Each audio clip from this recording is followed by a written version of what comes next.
Welcome to On the Level, broadcasting from the Blue Ocean Network studios here in Beijing. My name is Fergus Thompson. Now, not far from here, in the Great Hall of the People, Tiananmen Square in central Beijing, China's political season is in full swing. Every year at about this time, the country's two top political bodies, its top advisory body and its parliament or legislature, have their full plenary sessions. The top advisory body is called the Chinese People's Political Consultative Conference, a bit of a mouthful, even in its abbreviated form of CPPCC, about 2,300 appointees to that. And the parliament is more manageable, that's the National People's Congress, the NPC, about 3,000 delegates to that. So those are the names we'll be hearing. The Parliament, the NPC and the CPPCC, that advisory body.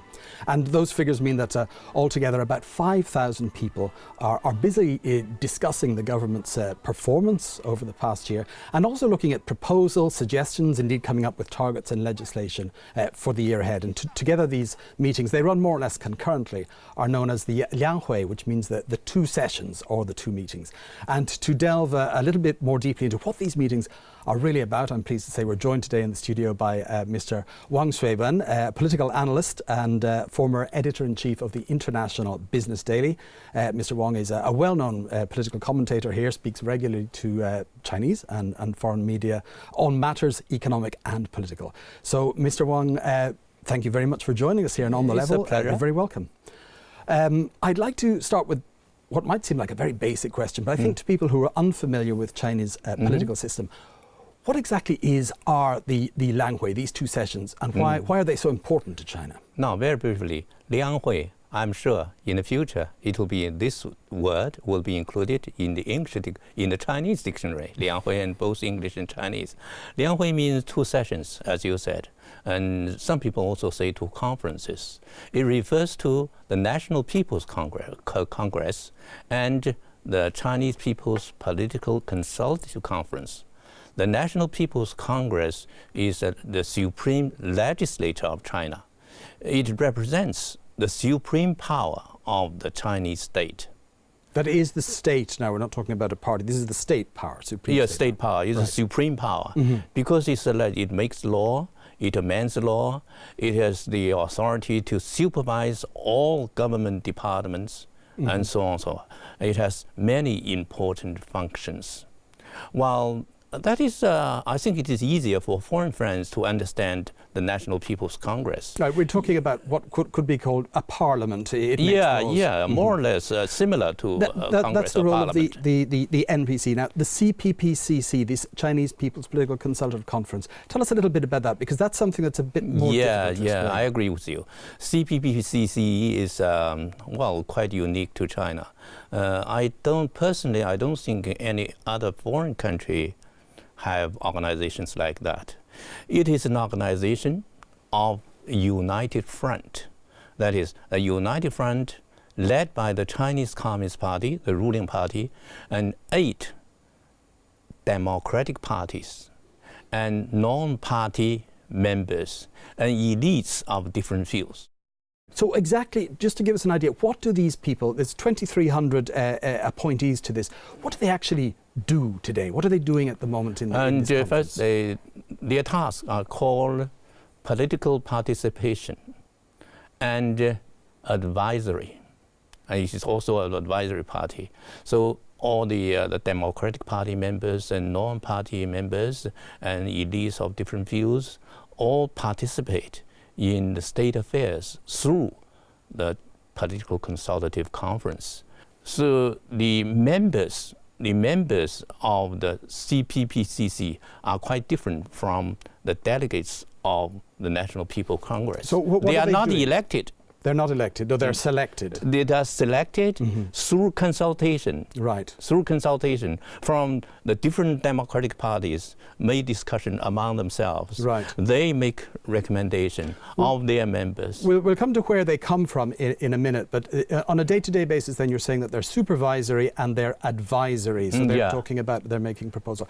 The National People's Congress, this is the parliament as we sort of call it. Sort of parliament. These have more power, they actually Sure. make laws. Sure. It's become very common in press outside China, not within China, to hear this referred to sometimes as a rubber stamp parliament, or sometimes more kindly, a sometimes rubber stamp parliament. Suggesting that it actually really what it does is it legislates laws and policies that have already been put in place by the Communist Party. Is that a fair way of describing the NPC as a rubber stamp parliament? Not exactly fair. Maybe we can say that before 1978, that's before the reform opening up. At that time, if you say the National People's Congress was a sort of rubber stamp, I won't have much objection. But since the reform opening up, with the progress of the political reform, NPC is now much more powerful than before, much more influential. Now I would say, if it's not a steel stamp, I would say it's a wooden stamp. And the delegates, all representatives, they are selected. They not selected, they're elected. They're elected. Well, let's come to that. It's like this. It's like this. For the county level or below the county very level, lowest grassroots level. direct election. Right. Direct election, one vote for one person, or yes. For National People's Congress representatives above the county level, indirect election. That is election done by the representatives of the lower level for representatives of the higher level. But one thing is important. So in a sense, I agree with you. And just now you mentioned the policies have already been decided by the party or those in its meeting in November. Because that's the Communist Party is the ruling party of the whole country, including the National People's Congress. And the party, through its discussion, there's also democracy involved. And not that Xi Jinping made the decision, proposed the policies himself, no, certainly not. The NPC itself, will they come up with, do they often reject policies that have been put forward by the party? Would that be unusual? Not very often, not very often. But I think for the policies proposed by the party, there are changes, amendments, or so they may adjust or change policies quite substantially? They are entitled to view different ideas. Right. And then through discussion, they more or less arrive at consensus. Then through voting to decide on the policy or whether to pass the motions as laws. So you'd say definitely a much more independent body than it used to be. Yes. Going back to the membership, CPPCC, as you mentioned, are selected. Now, it seems that the cameras that we see so much of at the moment, focusing on the delegates, we'll see these celebrity delegates, we'll see sports stars, singers, film directors. Are these necessarily the people who should be coming up with proposals, and are they the best representatives of the ordinary Chinese people? I share your opinion. Actually, I don't exactly like that. I'm not saying that those stars, film stars, sports stars, should not be appointed as members of they are called members, not delegates of the National Consultative Conference. The People's Consultative Conference. We should not neglect their ability to participate in political affairs.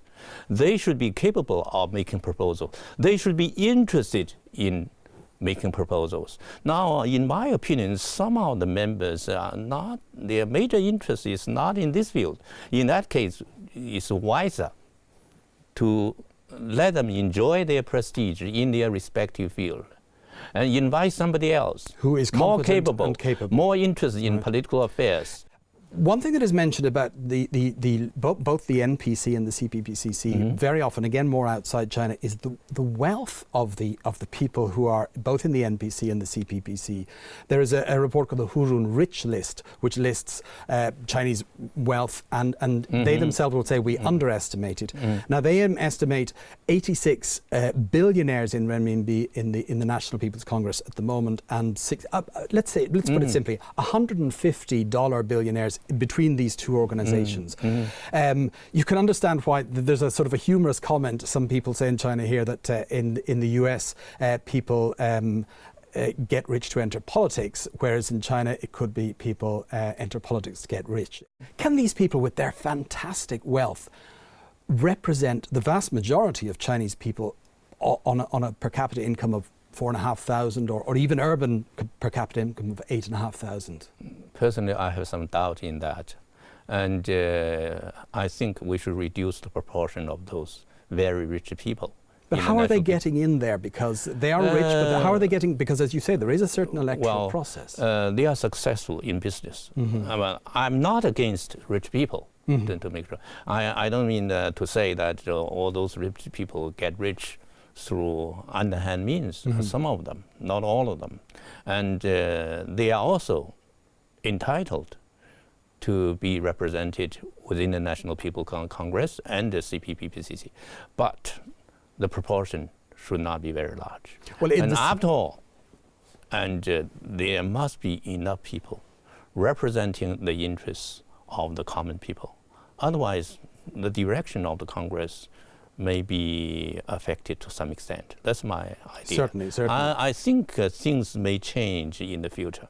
Well, we have seen some problems in this electoral process. In one case, we had in the municipality of Hanyang in Hunan province, where we had it's being investigated. Very bad. The provincial representatives, some of whom would go on in theory to the National Congress, had been paying bribes to lower levels to get in. Now, this is, as we said, it's been investigated at the moment. Presumably, it's not a unique case, but it does show that people with money have managed to move their way up that ladder and can get to the top.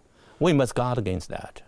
And of course, those people in Hengyang you mentioned have been punished. They have been taken to justice. But we must keep vigilant. So let's look now at the present meeting that's going on here in Beijing at the moment. This is the first full year of this new administration under President Xi Jinping and Premier Li Keqiang. We've heard the news conferences at the beginning of the sessions. Premier Li Keqiang's work report, he talked about targets for the year, including 7.5% GDP growth target. They also talked about keeping unemployment below a certain figure, 4.6, inflation as well. Other topics that have been coming up, dealing with corruption. Do you feel the measures that have been taken over the past year, and we've seen a number of high-profile officials fall or certainly go under investigation, higher than has been seen in several previous years, and we've also seen previously campaigns against corruption, 100 days, 3 months, but this has continued for a year, and people have continued to fall. However, from what I've heard from the conference this year, there's no word, for example, on government officials, for example, declaring their assets. This is the property that they own. Now, how can a fully effective anti-corruption campaign take place if those very officials representing the people will not declare, this is what I own, this is how I got it legitimately? The interest groups are very influential. But these interest groups would be within the government. within the officials, among the officials. They are very influential. And just now you mentioned how many rich people in the National People's Congress, or those sort of things. And we can't deny there are corrupt officials in National People's Congress, in the government. So, but we have had a very good beginning. I mean, last year, since Xi Jinping and Li Keqiang took office, really over 30 officials, over 20 officials at ministerial and provincial levels were put under ethics. Right, so this is a very high. That's a very high So percentage. you feel that this time it's definitely serious, and they're definitely serious. And this time the top leaders mean what they do, mean what they say. Do you think within the next year or so we might see legislation or requirements for top officials, right up to the top leadership, to declare their assets publicly? And actually that proposal was put forward about 10 years ago at the National People's Congress. But always avoided. Always, there are always excuses, the conditions are not right, or those sort of things. You know that. We've heard that recently, but do you think now really is the time? Now I think conditions are becoming ripe, step by step. Maybe this year we cannot pass the law for the officials to declare, publicly declare their property, but the report system has been taken more seriously. That means leading officials should report their personal property, the conditions of their children, their spouses. But they're reporting that to their peers, to their fellows, not publicly. But by the way, that system was there all the time, but implementation has been very weak. There's the policy, there's the stipulation, but nobody is serious to carry it out. But this time we mean business. Perhaps within the lifetime of this National People's Congress, another 4 years to go. Maybe not even not this year, maybe next year, maybe the year after next, and hopefully in the near future. We could talk about anti-corruption for a long time. It's something that a lot of Chinese people are talking about at the moment. But one of the other campaigns, let's call it a policy that's been going along with that, is one that might influence how this National People's Congress and CPPC are carried out. That is called frugality and formalism. This is in line with corruption, to make officials be more careful about spending public money, and also not to go into what's called official jargon and speeches. Now, I'll just give you a couple of things that we read about that were suggested. That they should limit speeches to 10 minutes, not have prepared speeches, not use jargon or cliches. Can officials turn away what is the habit of a lifetime, the way they've been communicating so quickly? Will we notice that in this particular session? Have we noticed it? You know, last year there's a movement within the party. It's called to rectifying the working style, the style of officials. And that movement is quite effective. And I heard something from some colleagues. It has affected the style of how yeah. Going, right. And so the officials are required to have meetings, to make self-study, to conduct criticism and self-criticism, and earnestly, not superficially. And actually, Xi Jinping and other members of the Standing Committee, they each went to a province or went to a city, attending this sort of activities. Required them to actually come through. The result is quite good. My unit, the International Business Daily, we also had these activities. It's also quite effective. I can tell you some facts about frugality. You know, pompousness and wasteness, that's also very serious in China. But this year, so far as the two conferences are concerned, before the members or representatives, when they came to Beijing, I'm from faraway places, they took special planes.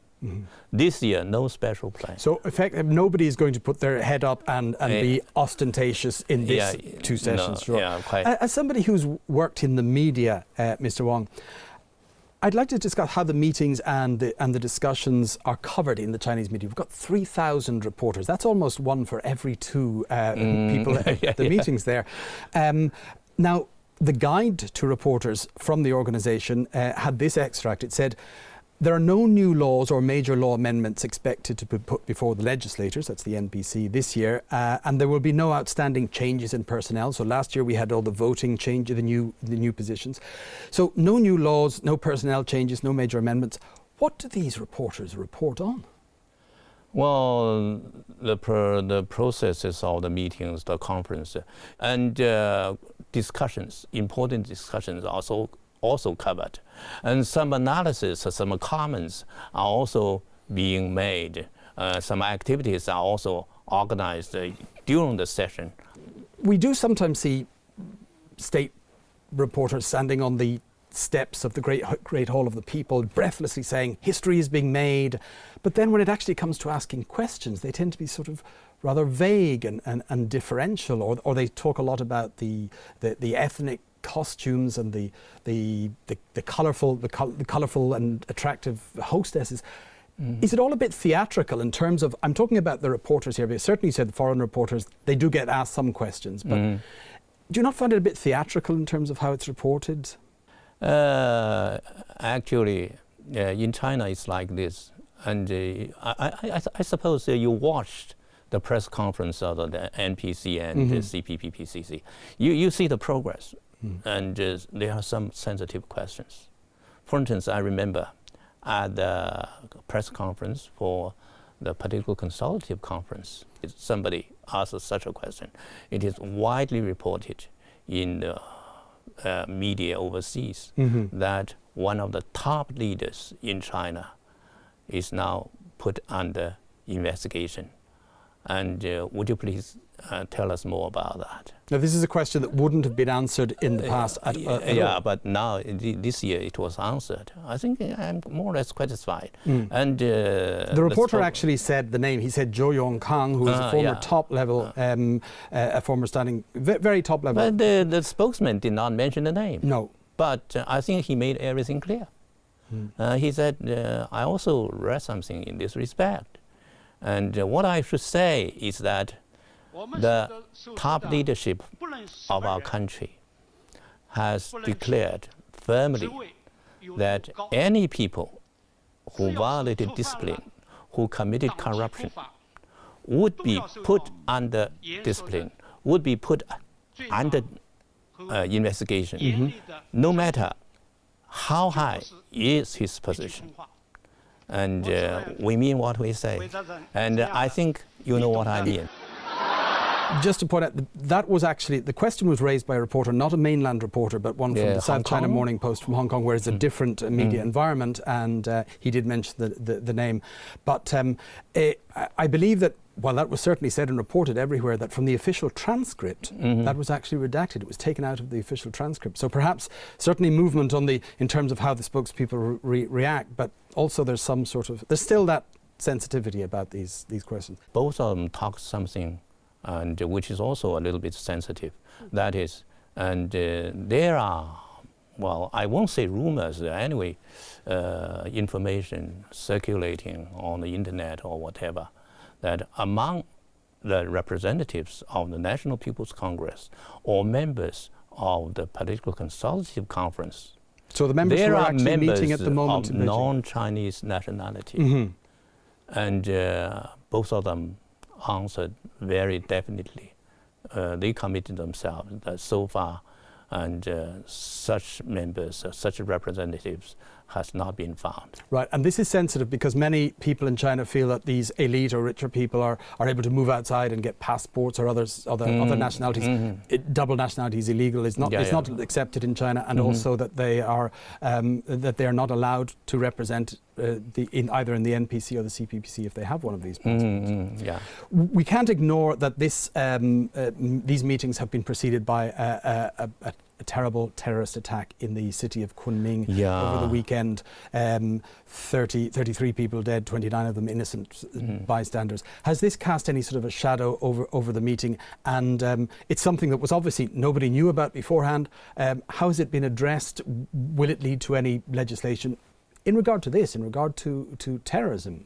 And that it's hard to say whether it casts any shadow. Anyway, it's an impact to the conference. Premier Li Keqiang did mention it, we were not fully mentally prepared for that. We didn't expect kind people, good-hearted people, never expected that.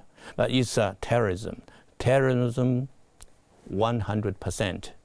No other excuse for those who killing ordinary people who they don't know at all, and whatever problem they might have, because there are other channels for all the people to express their will, to express their wish, to express their requests. And in this respect, I'm sure 99.999% of the Chinese people, including the national minorities, I mean the ethnic groups, minority ethnic groups, are against the terrorist action. The discussions, I think, are not serious impact, but security measures have been strengthened in Beijing. You can see that. I think that's necessary, and that's necessary for any country. In the United States, after the September 11th incident, well, certainly not a great time for something like this to happen. But as for the influence on the conferences, I think more discussions will be held about anti-terrorism. What measures should we take? Period. Even at the conference, at the moment, and some attention will be devoted to that, and that's necessary. Maybe we should say, what's the root cause? try to do, and what measures or security measures should we take, what other policies to go side by side with those measures and so on. But I think it's a bad thing, very bad. We don't expect that. Nobody liked that. But since it happened, we must learn a lesson. We must turn it into something positive. I find sometimes when I ask Chinese people about these particular meetings, they very often will say, that's the leader's business. That's the problem of the leaders. I just do my job. This is nothing to do with me. What advice would you give them to make themselves more relevant to the ordinary Chinese person in the street? You see, to make the National People's Congress more effective, more influential, more powerful, personally, I have, it's not a suggestion, I never mentioned it to anybody, but I think maybe it's advisable for us to have some permanent professional representatives. We should point out that the now members most of the representatives are not professional. Yes. Because they have their jobs. They have daytime jobs. When the conference was not in session, they go back and do their own job. Some mention this as an advantage. It says that keeps them in touch with the ordinary people. Yeah, that's good. But there must be a limit. There must be a borderline, a proportion, a certain proportion. I don't mean to make all the representatives professional, but I think some of the representatives may be made professional. And they work together with the non-professional representatives. And the same case with the Political Consultative Conference. And the National People's Congress, according to the Constitution, is powerful enough. But in reality, it has not played such a powerful role. I think in the future, I expect in the future, it will be more powerful.